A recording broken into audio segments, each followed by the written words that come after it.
시사톡 시시각각 김윤 국민의힘 서울 당협위원장 그리고 김광진 민주당 전 의원 나오셨습니다. 안녕하십니까? 예, 안녕하세요. 저희가 분위기가 좀 많이 바뀌었습니다. 네. 저희 최용선 부원장께 항상 이 시간에 자리를 함께 하셨었는데 마지막이라고 인사를 제대로 못 드리고 네. 지금 우리나라의 정책을 수립하러 일을 하러 가셔가지고 마지막에 좀 약간 느낌이 있긴 있었습니다만 인사는 못 네. 주고 제가 대신 인사를 드리고 오늘부터 이제 함께 하시는데요. 김광진 전 민주당 의원이십니다. 예. 안녕하십니까? 예, 반갑습니다. 우리 김윤 위원장님 터줏대감으로 여기 한 1년 넘게 계셨다고 예, 잘 좀 봐주십시오. 아니 저는 원래 제가 알기로 순천에서 이게 나오셨잖아요. 맞습니다. 예. 원래 저 호남뿐만 아니고 전국에서 제일 인물이 많이 나오는 곳이 순천이에요. 아, 그래요? 그 중에서도 네. 제가 최근에 가장 참신한 순천의 인물이다. 저는 이렇게 누구? 각인돼 있거든요. 우리 김현정님. 예. 그때 당시에 그러니까 네. 굉장히 최연소원이셨고 예. 제가 이렇게 그 인상이 있잖아요. 그게 이제 그때 방송 출연도 자주 하셨었어요. 예. 그래서 제가 일부러는 아니지만 이렇게 접할 때마다 이렇게 상당히 이렇게 네. 발상이 이렇게 발랄하고 공감이 간다 이런 생각을 많이 해서 언젠가는 한번 보겠지 했는데 이렇게 자리가 이제는 식구가 몰랐습니다. 됐어요. 새 식구가. 예, 네. 자주 뵙겠습니다. 네, 양당의 이야기하는 시간이어서 민주당 쪽 이야기를 이제 전해주셔야 되는데 예. 어떤 마음가짐이신지 말씀해 주시겠습니까? 어쨌든 이제 저희가 집권을 해서 새롭게 책임을 맡고 있는 단계이기 때문에 한 1, 2주 전만 해도 윤석열 정부의 어떤 상황들, 문제들을 제기하는 것에 우리의 입장이 있었다면 이제는 잘하는 것도 잘못하는 것도 다 우리의 책임이 되는 것이고 네. 또 특히 잘하고 있는 부분에 대해서는 국민들께 잘 설득할 의무도 있는 것 같고요. 또 잘못하고 있는 것 중에 또 다수의 내용은 또 오해되고 있는 측면들도 있는 것이기 때문에 시사톡 라이브를 통해서 민주당 그리고 이재명 정부의 여러 가지 상황들을 잘 설명드리도록 하겠습니다. 예, 저희가 텃세는 없잖아요. 원래 그걸 부리는 사람은 잘 못 느끼는 거죠. 그렇습니까? 물도 똑같이 공평하게 드렸고, 예. 아무튼 오늘 이제 민주당 원내대표가 새롭게 뽑혔잖아요. 예, 김병기 의원께서 당선이 되셨죠. 예, 어떤 내용입니까? 일단은 처음으로 당원 투표가 포함된 원내대표 선거였다라고 하는 네. 게 좀 이례적입니다.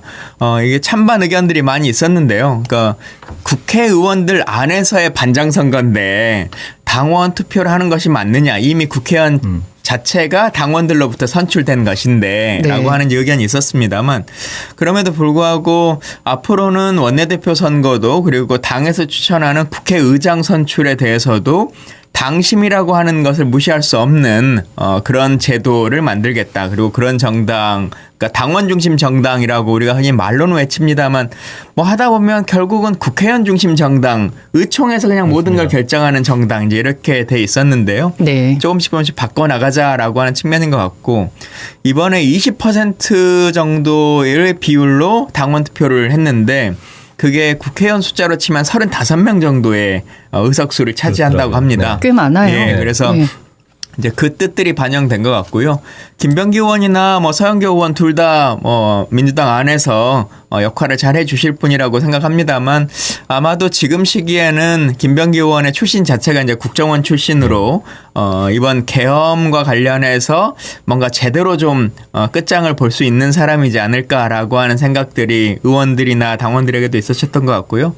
또 사실 이제 마지막에 있었던 그 아들의 취업 청탁 관련한 이제 그 뉴스거리가 역으로 더 당원들이나 시민들에게 이게 좀 의도적으로 탄압받는 거 아닌가?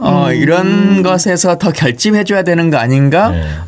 이런 언론이나 이런 데서 조금 리스크 관리가 안 된다 뭐 이렇게 찝는다라고 하면 예전에는 다 그냥 스스로 손절하고 막 이런 것들이 있었는데 그러지 말고 우리가 좀 지켜내봐야 되는 거 아닌가 이런 생각들이 좀 모인 것 같습니다. 네. 그러면서 혹시 근데 몇 퍼센트 정도 받았는지 그건 공개가 안 됐던데.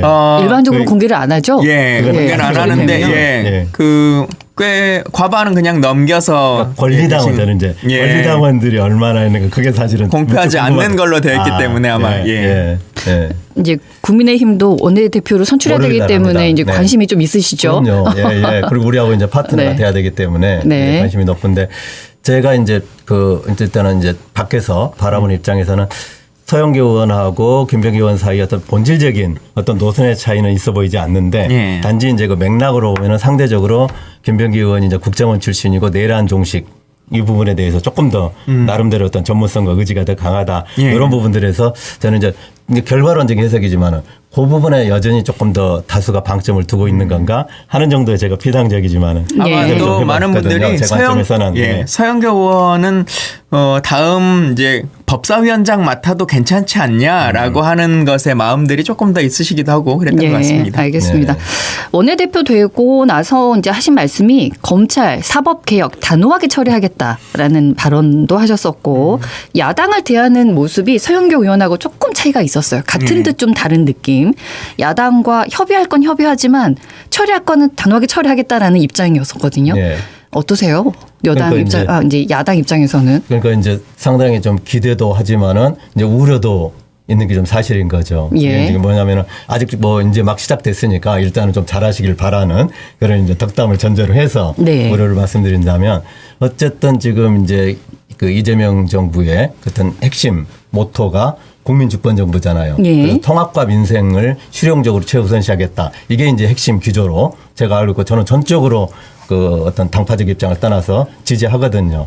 그런 관점에서 봤을 때 예를 들면은 그 국민 통합과 민생이라고 하는 이랬던 대아젠다하고 여전히 아직 내란이 종식되지 않았기 때문에 철저하게 더 그걸 이렇게 파고들여야 된다. 이것 사이에 사실은 이렇게 충분히 그러니까 충돌될 수 있는 소지가 지금 객관적으로 있는 거거든요. 네. 예. 그래서 이 부분을 어떻게 매끄럽게 잘 균형점을 찾아 나갈 건지. 그래서 잠깐만 삐끗하면 이제 정치 보복 내지는 탄압이라고 우리는 이제 문제 제기할 수밖에 없는 상황에 부딪힐 수 있는 거고 예. 또 다시 이재명 정부 관련해 가지고는 또 원래 통합과 민생을 지향하겠다고 해놓고 실제로는 여전히 그 과거의 프레임을 못 벗어나고 있는 게 아니냐. 또 우리가 또 그런 비판을 좀 할 수도 있는 거거든요. 그래서 그런 부분들이 우려로 그치게 좀 잘 좀 그렇게 네. 풀어나갔으면 좋겠다 예. 하고 저렇게 좀 기대를 합니다. 알겠습니다. 이제 이재명 정부 출범한 지 열흘이 좀 됐죠.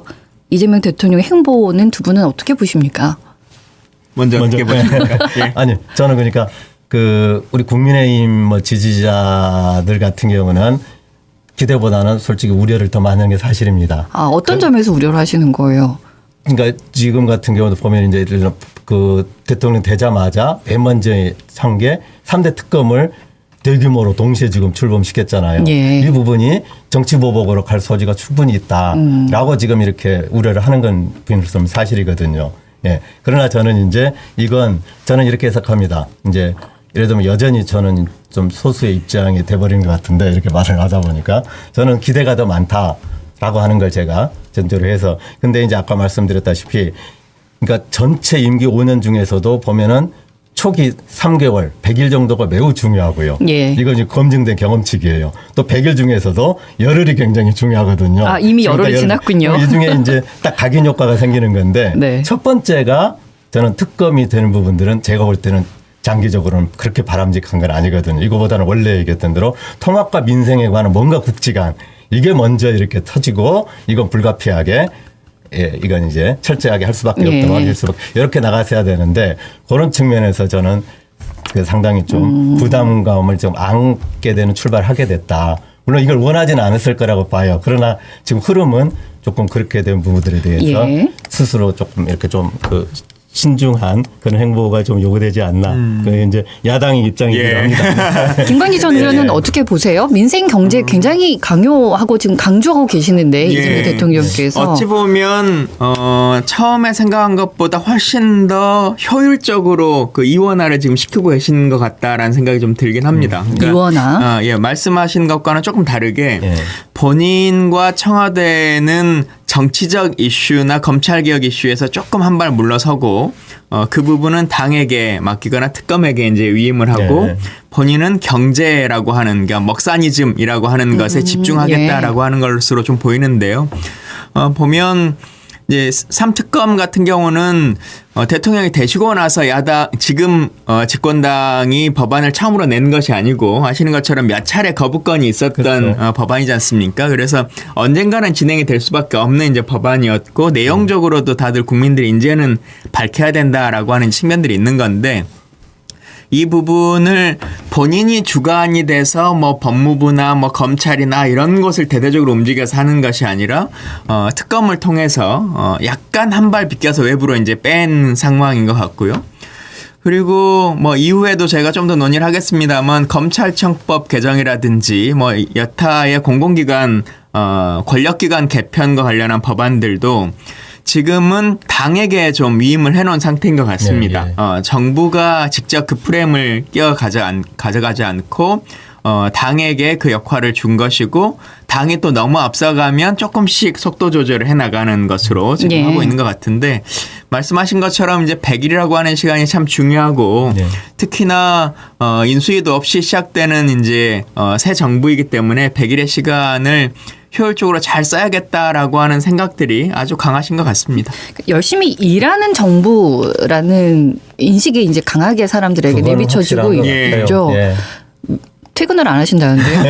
그러니까 이제 제가 그 전에도 그러니까 네. 이재명 지금 이제 대통령이 이게 되시기 전까지 그 과정에서 상당수 국민들의 지지를 이렇게 받았던 게 어쨌든 다른 건 몰라도 네. 그 일에 관해서는 상당히 본인이 그 의욕도 높으시고 네. 그 추진력도 이렇게 높다는 이 부분에 관한 게 저는 그대로 좀 반영이 좀 되는 것 같고 예. 또 그 국민들은 부분은 일 중에서도 좀 네. 디테일에 대해서 대통령이 하나하나 챙겨본다는 것에 대한 만족감 이런 것들도 좀 있으신 것 같습니다. 네, 계획되어 있지 않아도 뭔가 필요한 것 같으면 바로바로 행동에 옮기시는 이런 스타일도 요즘 그리고 국무회의 내비쳐지고 같은 게 있으시고. 진행하는 것도 제가 이제 관심이 있어서 이렇게 그 영상으로 나와 있는 걸 이제 보거든요. 네. 그래서 오늘 보고 그러면은 실제로 굉장히 이분이 그 행정 경험이 좀 이렇게 구체적으로 이렇게 축적되어 있는 게 느껴지긴 해요. 이렇게 질문하시는 거, 질문하는 거나 이렇게 관심 가지고 보면은 알잖아요. 저분이. 질문이 계속되던데요? 건성으로 하는 건지, 건성으로 하는 건지 아까 이제 디테일을 얘기하셨지만 실제로 그 현장에 본인이 이렇게 거의 밀착해서 네. 딱 들여다보시 질문도 이렇게 예리하게 하고 하는 부분들은 저는 일단은 그 긍정적으로 이렇게 봅니다. 알겠습니다. 예. 인사 문제도 한번 짚어보지요. 예. 새 정부 들어서 첫 낙마가 나왔습니다. 오광석 민정수석.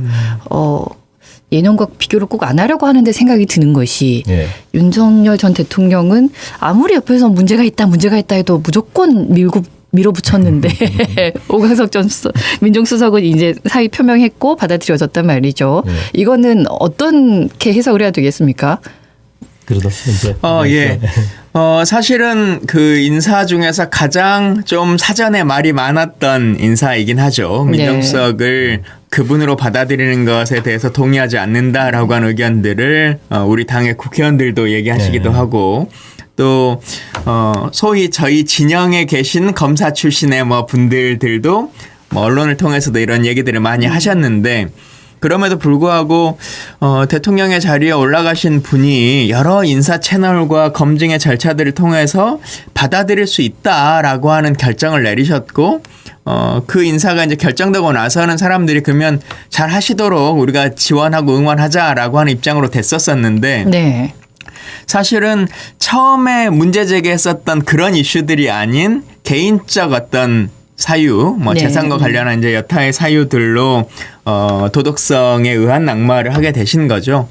그래서 어찌 보면 다른 사람이었으면, 그러니까 사전에 이런 이슈가 발생하지 않는 분이었다면 조금 더 버틸 수도 있을 상황일 것 같았는데 네. 아군이 없는 상태에서 들어간 상태의 인사였기 때문에 본인도 인사권자에게 더 많은 부담을 지우는 것은 옳지 않다. 이제 이렇게 판단하신 것 같고요. 예.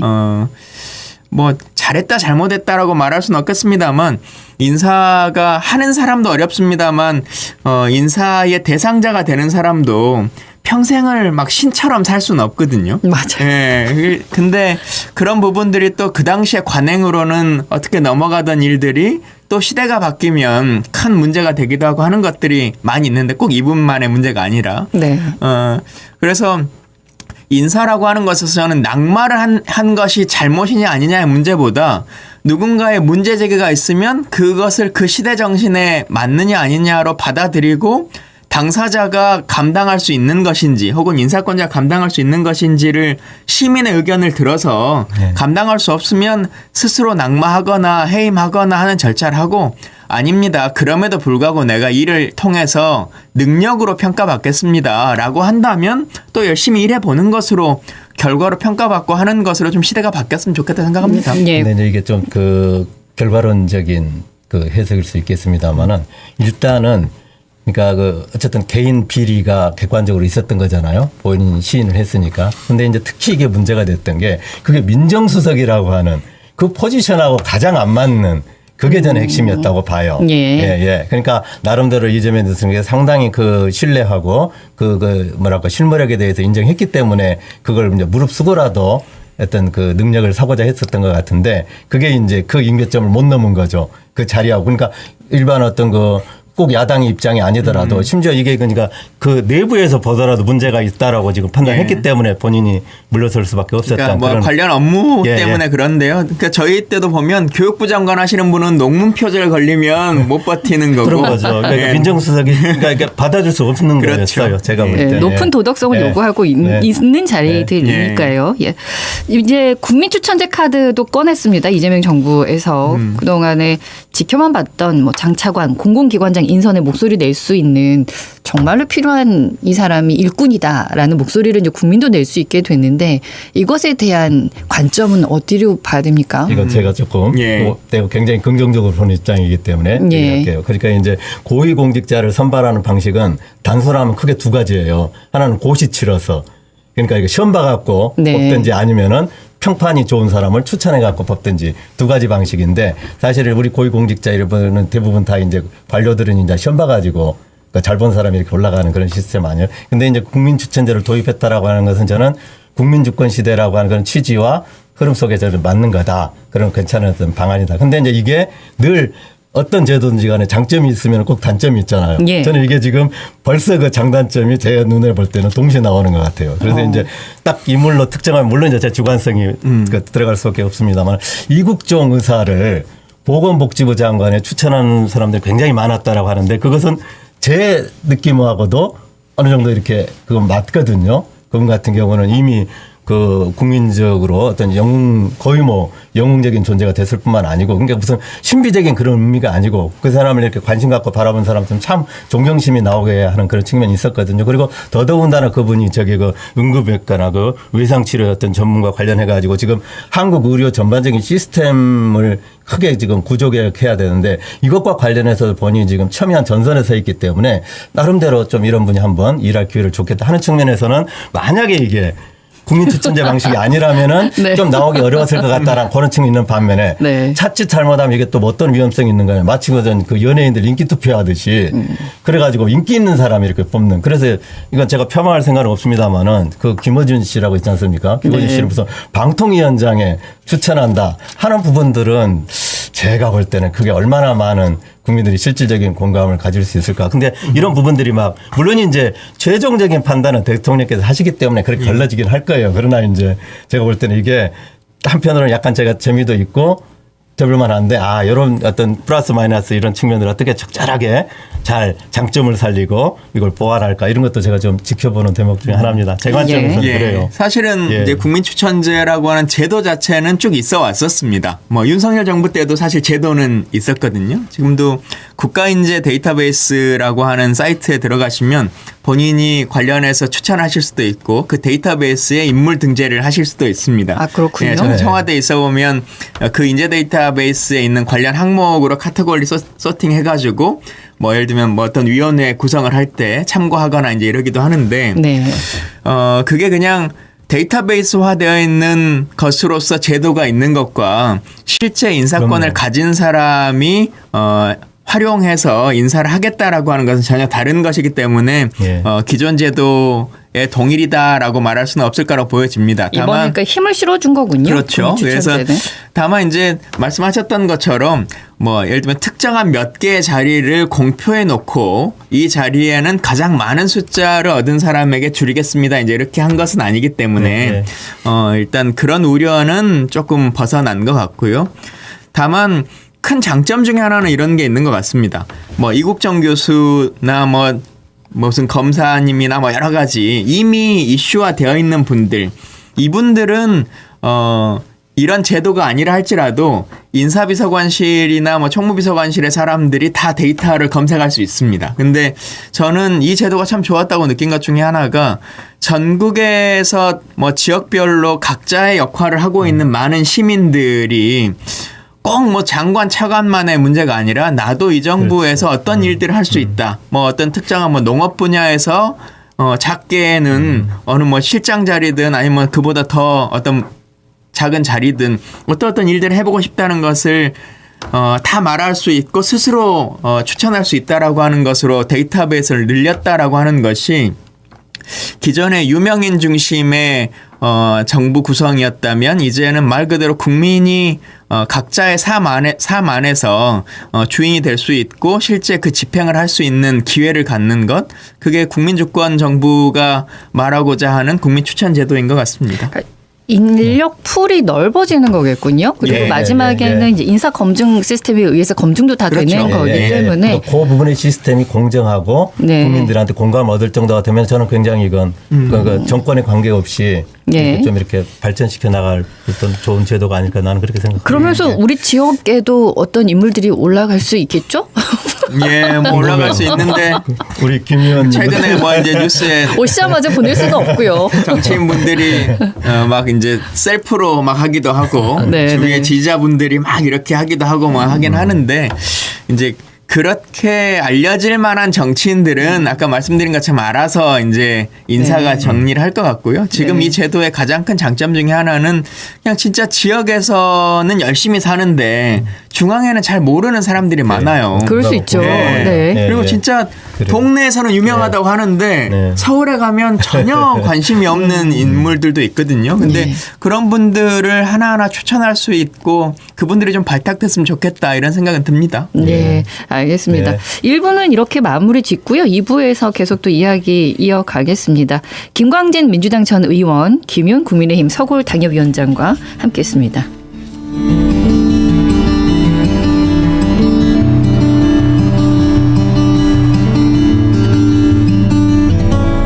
시사톡 라이브 MBC 라디오 철망이 필요하십니까? 신뢰와 기술력으로 KS 제품을 인정받은 대양 철망, KS 낙석보호막, KS 돌망태, 울타리 자재 등 각종 철망을 직접 생산하는 대양 철망. 철망은 역시 나주시 삼포면에 위치한 대양 철망. 나주 337-4747. 부동산권 지오 마라톤 그 네 번째 여정이 달림이 여러분의 뜨거운 성원에 모두 마감됐습니다. 그리고 부동산권 세계 지질공원 재인증을 위한 세 번째 도전이 7월 28일부터 31일까지 이어집니다.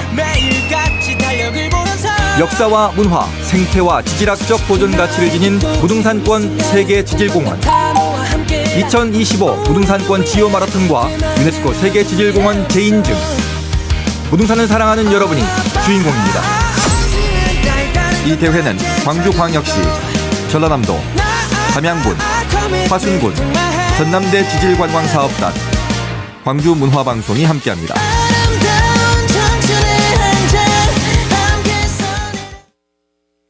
광주 MBC 건설안전 캠페인.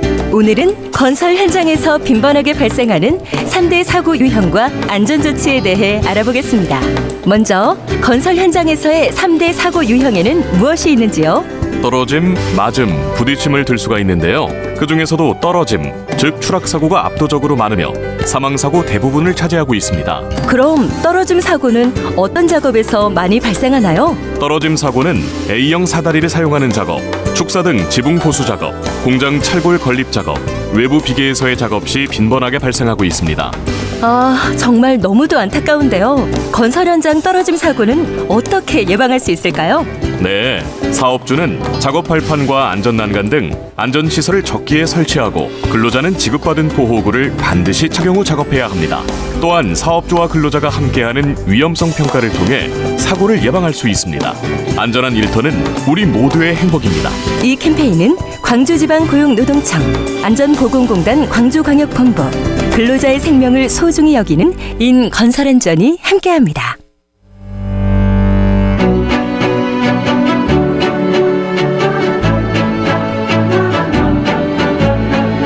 여러분은 지금 퇴근길 시사 프로그램 시사톡 라이브와 함께하고 계십니다. 의견 주실 분은 짧은 글 50원, 긴 글 100원의 정보 용료가 들어가는 문자메시지 샵 2626번이나 유튜브 라이브 채널 광주 보라에서도 댓글로 참여하실 수 있습니다. 끝까지 시사톡 라이브와 함께해주세요.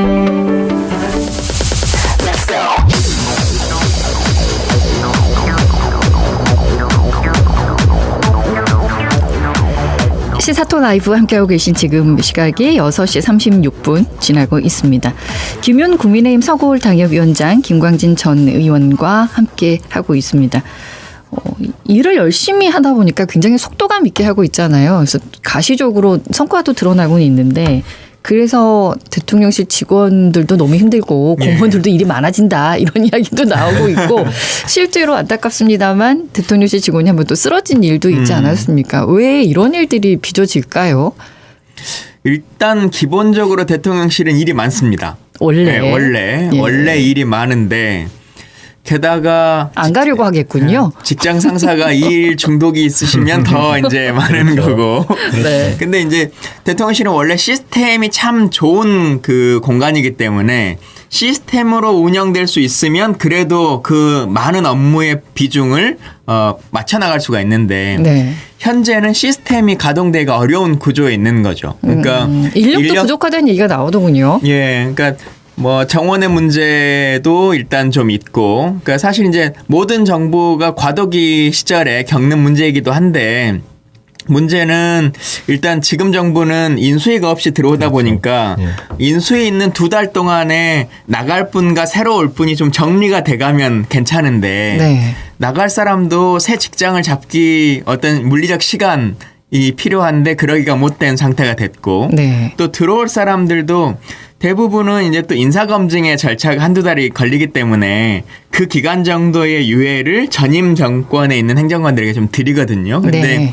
지금은 그 둘이 합의가 잘 이루어지지 않은 상태인 것 같습니다. 아, 이해가 되는군요. 예, 그러다 보니 이제 오신 분들은 왔는데 일하는 분들도 지금 소속을 등재시키지 못하고 뭐 일하시는 분들이 다수인 상태가 돼버렸고 그러니까 한 명이 빠져나가야 또 한 명을 집어넣고 지금 이제 이런 상태가 돼 있는 것 같고요. 전임 정부에 그러니까 직원들이 있는 거죠. 출근은 안 하고 일은 안 하는데 아직 사직은 안 돼 있는 상태. 예, 서류상 지금 있는 상태가 있고 네. 또 하나 이제 비서실의 직제라고 하는 것을 정식으로 이제 정해야 그것에 맞는 비서관도 뽑고 또 행정관들도 맞춰서 갖출 텐데 네. 아무리 비서관 직제를 해도 바뀌지 않는 곳, 뭐 예를 들면 부석실, 국정상황실 뭐 이런 것들이야 그대로 이제 뽑겠습니다만 다른 곳들은 상황에 따라 좀 변동이 있을 수도 있기 때문에 아마 이제 비서관 인선에 대해서도 조금씩 시간은 걸리는 것 같습니다. 아, 그래서 지금 일하고 있는 분들이 너무 하중이 걸리는 게 사실이군요. 예. 그렇죠. 예. 아이고, 일하는 사람만 일한다는 얘기가. 지금으로 오면은 거의 뭐 한 2달까지도 갈 그런 분위기인 것 같아요. 그렇죠. 네. 그리고 이제 좋게 인수인계가 되면 이제 우리가 그런 말도 처음에 있었지 않습니까? 갔더니 뭐 컴퓨터도 없고 볼펜도 없었다 네, 이제 이런 말이 너무했죠. 있었는데 네. 실제로 인수인계가 잘 되면 잘 승계받아서 그 시스템들을 이어갈 수 있는데 서로 그러지 못하다 보니까 더 힘들어진 것 같습니다. 이런 환경임에도 불구하고 또 일은 열심히 하고 있는 중이고 성과는 내려오고 하고 있고 예. 건강이 제일 첫 번째입니다. 검찰개혁 법안도 지금 발의됐지 않습니까? 더불어민주당 의원들이 내용을 보면 검찰청 폐지하고 공소청, 중대범죄수사청, 국가수사위원회를 설치하는 내용이었는데요. 이렇게 하면 검찰은 거의 해체되는 겁니까? 검찰청이라는 공간은 이제 이름은 바뀔 수 있겠습니다만 뭐 그분들이 다 해직되는 것은 아니기 때문에 네. 새로운 기관에 가서 그 역할들을 또 이제 하시게 되겠죠. 아마 이제 그 역할이라고 하는 것을 업무의 내용적으로 좀 분리하자라고 하는 것에 대한 주장이고 예. 다만 이제 법안이 지금 발의된 시점인 것이지 이 법이 통과되거나 발효된 상태는 아니기 때문에 꼭 이렇게 됐다라고를 단정지어서 말하기는 어려울 것 같습니다. 그리고 예. 또 이 논의에 있어서 말씀하신 것처럼 야당의 입장도 있기 때문에 최종적으로 어떻게 조율될지 모르고 또 이제 그 법안이 발의된 이후에 청와대나 당에서도 입장을 좀 냈었는데요. 일단 당론으로 발의를 한 것은 아닌 상태입니다. 아, 그럼 개별 의원이 낸 예, 얘기군요. 그러니까 그 분야를 주로 이제 관심 갖고 있는 의원분들이 각각 이제 역할을 맡아서 새 정부에서는 이렇게 갔으면 좋겠다라고 하는 의지를 담아서 이제 법안을 내신 거다 이렇게 보면 좋을 것 같고요. 예. 청와대에서도 얘기를 하기를 이제 당에서 그런 법안을 내긴 했는데 아직 당정 협의를 거친 상태에서 낸 것은 아니다라고 하는 이제 입장을 냈기 때문에 아마 청와대는 조금의 속도감 조절을 하려고 하는 것 같이 보이고 앞서서도 이제 100일이라고 하는 시간을 말씀을 주셨습니다만 문재인 정부는 그 100일의 시간의 다수를 소위 적폐청산이라고 하는 것에 좀 썼었습니다. 네. 물론 그때는 그게 맞다라고 하는 생각이 들긴 합니다만 돌이켜보면 그 시기에도 적폐청산뿐만 아니라 민생경제를 살리는 일들을 더 많이 배분해 가면서 했어야 되는 것이 아니냐라고 하는 반성도 있는데 이재명 정부는 그런 반성을 이제 다시 하지는 않겠다라는 생각을 좀 많이 갖고 있는 것 같습니다. 제가 네, 읽어내기에도 사실 이재명 정부하고 지금 이제 본인이 아마 이제 전당대회 당대표로 출마할 가능성이 저는 높다고 보여지는데 박찬대 얼마 전까지 그러니까 어제까지 원내대표였던 네. 원내대표가 이제 일정하게 당의 입장을 대표한다고 저는 그렇게 해석될 수가 있는데 딱 요 검찰청 해체 법안이 몇 의원들에 의해서 발의되자마자 신중한 입장을 바로 취하더라고요. 네. 아, 그래서 저는 역사의 교훈을 나름대로 지금 생각하고 있는 거구나. 예. 그러니까 이게 아무리 좋은 취지라 하더라도 그리고 지금 국민 제가 볼 때는 과반수 이상의 지지를 받고 있는 건 지금 부인할 수 없는 사실이거든요. 물론 그게 이제 검찰청을 완전히 해체시키는 수준까지 가야 될 거냐 하는 부분들에 대해서는 이제 이견이 있을 수가 있어요. 그래서 예. 여기서 야당과의 새로운 합의도 필요하고 그러나 이제 어쨌든 검찰이 근본적으로 구조개혁 돼야 된다라고 하는 국민들이 분명히 다수기 때문에 네. 이걸 추진을 할 텐데 지금 일부 의원이 발의한 대로 어찌 보면은 너무 빠르게 그리고 보기에 따라서는 마치 그냥 적폐청산 시즌 2처럼 비춰질 소지가 있는 이 부분을 서둘러서 하는 부분들은 분명히 무리가 있다. 이렇게 저는 판단하고 있는 거라고 보여지고 그건 저는 정무적으로 올바른 판단을 하고 있다라고 생각이 듭니다. 예. 예. 검찰 개혁이라고 하는 것은 국민들이 원하고 있는 내용 중에도 하나죠. 그러면은 시기 조절은 좀 하지만 어쨌든 이런 얘기가 나오니까 검사들은 이제 흔들린다. 멘붕이라는 단어를 좀 쓰긴 합니다만 예. 그렇더라도 딱히 또 저항하는 움직임은 보이지는 않고 있거든요. 저항할 수 없죠. 그래도 목소리를 낼 수 있는 거니까요. 왜냐하면 상당히 많은 부분이 바뀌어야 되는 부분이라 검찰 내부의 상황은 어떤지 또 궁금하기도 합니다. 아마 이제 실제 이 제도 개편이 논의가 이루어지면 그때는 또 검찰은 검찰 스타일의 저항을 할 걸로는 보입니다. 예. 여러 언론을 통해서 여론을 만들고 범죄를 잡아야 되는데 검찰이 이렇게 압박해서 세상의 사회가 혼란스러워집니다. 검찰을 흔들지 마십시오라고 하는 이제 또 그런 여러 가지 프레임들을 짜려고는 할 걸로 보이는데 너무 오랜 시간 같은 패턴을 국민들이 좀 봐왔기 때문에 이번에는 그렇게까지 당하지는 않을 것 같다라는 예. 생각이 좀 들기도 하고요. 예. 다만 이제 문재인 대통령도 퇴임하신 이후에 어떤 인터뷰에서 이렇게 말씀하신 적이 있는데 검찰개혁이라고 하는 것이 본인 스스로도 어떤 소명감으로 정권에서 가장 강하게 추진해 왔었고 어느 정도의 성과를 이루긴 했었는데 예. 김대중 대통령께서 정치인은 국민보다 반발만 앞서가야 된다 이제 이런 말씀을 하셨다고 했는데 너무 어려운 제도와 어려운 그 상황들을 너무 앞서서 두 발 걸어갔던 것 같다. 공수처라고 하는 것도 안착되어가는 과정을 봐가면서 진도를 나가고 검찰개혁도 그렇게 좀 했었으면 국민들이 훨씬 더 함께 이 개혁을 이루었을 텐데라고 반성을 하신 적도 있는데요. 네. 아마 그런 것들이 이재명 정부에서는 반영되지 않을까라고 하는 생각이 들고 당은 좀 세게 치고 나가고 네. 또 정부는 그 중간에서 어떤 행정부의 일원이기 때문에 조율해 나가고 하는 것에 대한 투트랙 전략을 잘 쓰고 있는 것 같습니다. 이혼하라고 말씀하셔서 네. 예. 디테일한 부분에서 제가 좀 이렇게 이제 짚으면 실감이 좀 더 날 것 같은데 일단 권력에는 공백이 없어요. 그러니까 검찰청을 해체하고 완전히 흐트러뜨린다라고 하는 부분은 검찰 권력은 기존의 검찰력 약화되지만은 새로운 다른 권력이 생긴다는 거거든요. 네. 그러면 지금 검찰의 가장 이렇게 상대하는 조직이 경찰 조직이에요. 그러니까 쉽게 얘기하면 경찰 조직이 더 권력이 강화된다는 거예요. 그러면 이거 경찰 조직이 더 강화된다 해서 문제가 없느냐? 제가 볼 때는 훨씬 더 검찰이 해체됐을 때보다 우려는 더 객관적으로 많거든요. 아시지만은 실제 민생과 관련해 가지고 서민들과 가장 일선에서 맞닥뜨리고 있는 건 경찰들입니다. 그럼 경찰한테 과도한 수사권과 결정권이 주어진다라고 하는 것은 서민들의 입장에서 보면 정말로 그건 거대한 민생의 거악과 마주하게 될 가능성이 객관적으로 높은 거예요. 그러니까 이런 부분들에 대해서는 과연 어떠한 보완을 해야 될 건지 이런 것들이 마련돼야 된다는 거예요. 예. 그리고 아울러서 또 뭐냐면은 검찰이 그래도 많은 그 정치 검찰화 되면서 이제 그 비판을 많이 받았고 그것 때문에 이제 구조개혁까지 가게 되는 거지만은 네. 어찌됐든 지금 민생 범죄 중에서 굉장히 저는 중대한 게 금융 관련된 범죄거든요. 이건 그러니까 사기쳐 가지고 없는 사람들 피눈물 나오게 하는 거잖아요. 근데 아시지만은 이건 갈수록 이렇게 그 수법이 고도화돼 가요. 그러면 이게 그걸 잡아내는 어떤 수사력이라고 하는 것도 상당한 정도의 어떤 전문성과 축적이 되지 않으면 그걸 못 따라잡거든요. 네. 그런다고 했을 때 그나마 그걸 가지고 있었던 게 이제 그동안의 검찰의 수사력인데 이런 것 같은 경우가 지금 일거에 붕괴됐을 때 과연 그러면은 어떻게 할 건지 이런 것에 관한 게 충분히 합리적으로 예. 보완이 되고 토론이 되면서 완성돼야 될 거라는 거죠. 그래서 네. 저는 요약하면은 이제 이 방향으로 갈 텐데 합의하에 서둘러 가지고 하면은 반드시 저는 큰 문제가 발생할 소지가 있다. 예. 이건 좀 이렇게 알고 해야 될 것 같아요. 알겠습니다. 제가 볼 근데 때는. 모든 건 또 다 때가 있는 거라서. 저는 그러나 이건 거스를 수 없는 흐름이라고 네. 보여집니다. 알겠습니다. 예, 예, 이제 저는. 국민의힘 이야기를 좀 해볼 텐데요.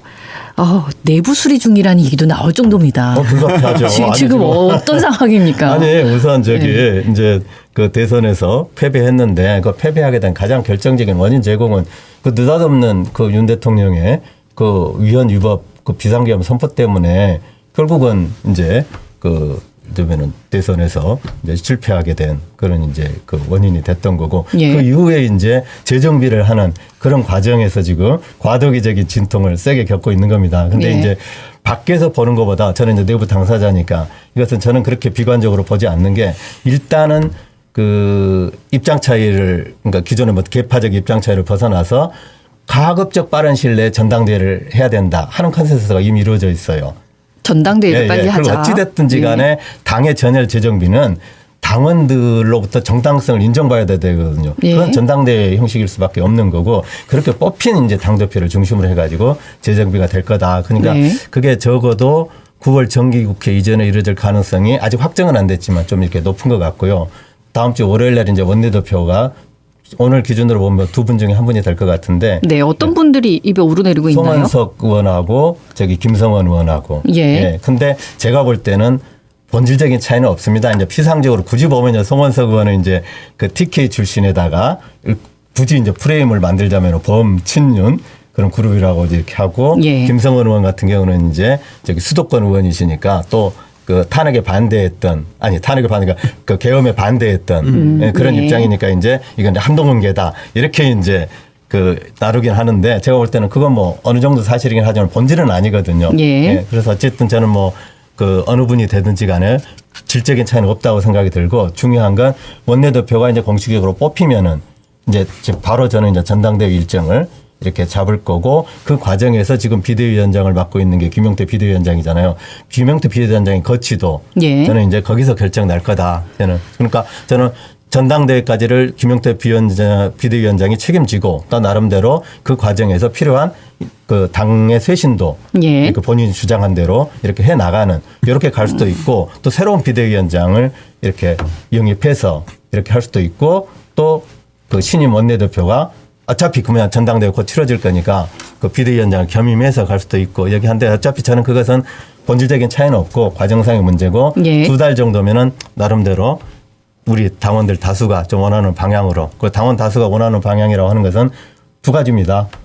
지금 상태로 국민의힘은 안 됩니다. 바뀌어야 한다. 그것에 대해서는 예. 그리고 저는 대충 바뀌어서는 안 되고 그건 국민들이 다 지켜보고 있는데 그게 뭐 속아 넘어가겠습니까? 정말로 그 말이 아닌 어떤 뼈를 깎는 쇄신이 있어야 되는 거고 그 속에는 당연히 기존에 잘못된 윤 대통령과의 저는 확실한 어떤 단절이 그걸 공식적으로 포함되어 있어야 될 거라고 예. 생각이 들고 동시에 또 새로운 주체들이 과거의 그 구기득권층들 말고 새로운 주체들이 많이 좀 등장할 수 있는. 이제 그게 이렇게 돼야 될 거다. 가능하겠냐라는 거죠. 김용태 비대위원장께서 내놓은 이제 5대 개혁안이 있어요. 9월 네. 초까지 전당대회를 개최하겠다. 네. 대통령 탄핵 반대 당론 무효화. 대선 후보 교체 진상 규명. 당심 민심 반영 절차 구축. 지방선거 100% 상향식 공천.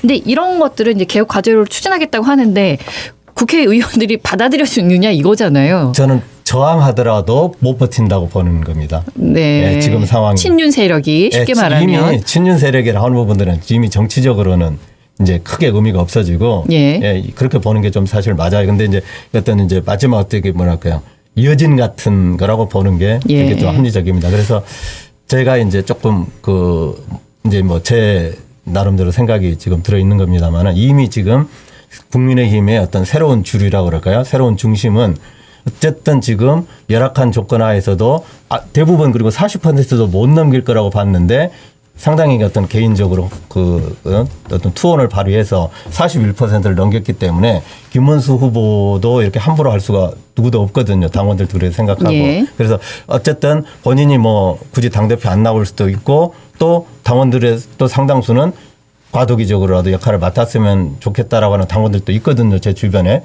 뭐 저는 그렇게 생각하지는 않지만 그래서 어쨌든 김문수 이제 전 후보도 그다음에 이번에 이제 새로 한동훈 전 대표도 있잖아요. 그러니까 저는 3인을 중심으로 예. 재구성될 거라고 보는 거예요. 제 의견이죠. 김문수, 한동훈, 안철수 네. 요 세 분 중심으로 대략 좀 새로운 흐름이 짜여질 거다. 예. 크게 벗어나지 않을 겁니다. 지켜보시면. 국민의힘 내부에서는 예. 이렇게 예. 정리가 되어가고 있다라고 말씀을 하시는데 시간이 걸린다니까요. 민주당 측에서 보면 예. 어떻습니까?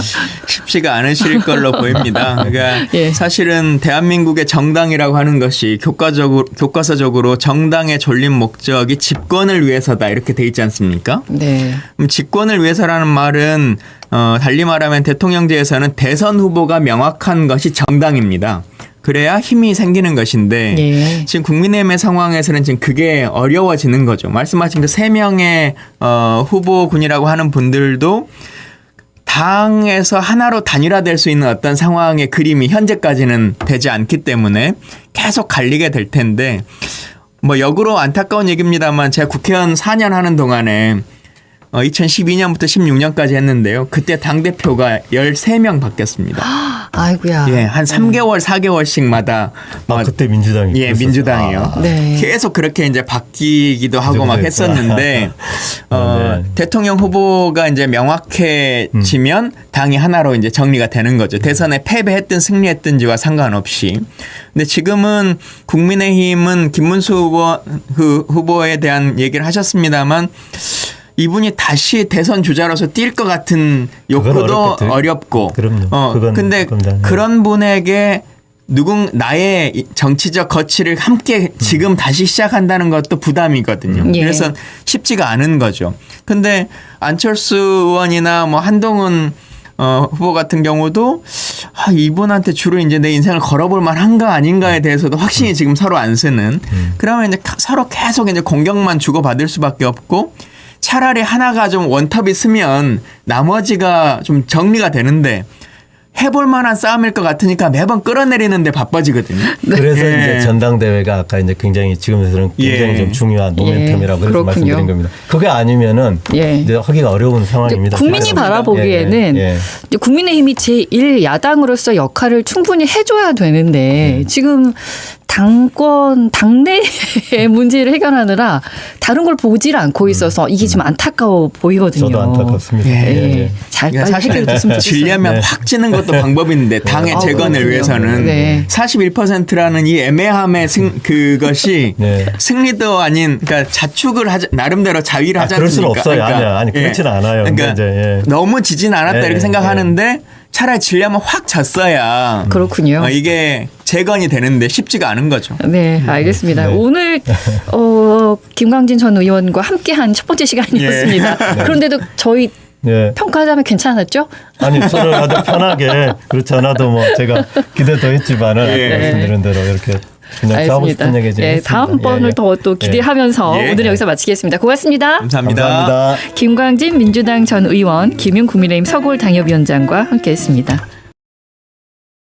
언제 어디서나 내 손 안의 뉴스 강주 MBC 뉴스 유튜브 구독으로 함께하세요.